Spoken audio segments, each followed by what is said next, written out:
was the response to the kidnapping by the international Jewish community? I know there's a chapter in the book that Sir Moses Montefiore paid a visit and tried to replicate some of the success that he might have had in the Damascus affair. Yes, this had a big impact on the Jewish community worldwide. For one thing, the main Jewish organization for protecting Jewish rights in France, the Alliance Universelle Israélite, was formed as a result of the Mortara case. There were Jewish international kind of self-help organizations also in the US established.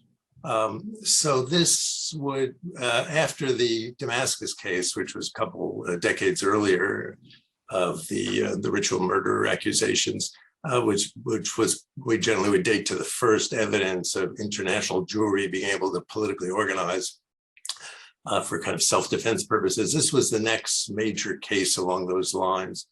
And it would, among other things, lead to Jewish delegations in the United States going to try to visit the president.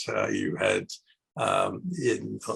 major political pressure by the Jewish community in France and in Britain and elsewhere. So this was a big step forward, really, in international Jewish organization. Aside from the French, what was the response of the non-Jewish world, political or organizational world, to the kidnapping?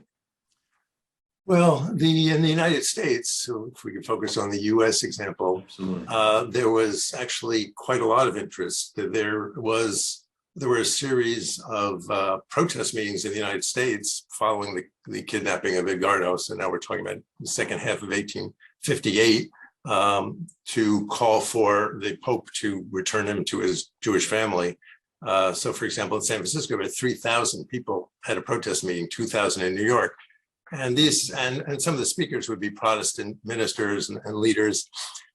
This gets a little bit complicated because at the time, if you think of the date, there's also a certain amount of anti-papist or anti-Catholic sentiment in the United States. And so the charge of the kind of medieval nature of the papal power and the Catholic Church is acting against non-Catholics, this all played into a certain kind of anti-Catholic theme that some politicians took advantage of. Now we're talking about non-Jewish politicians.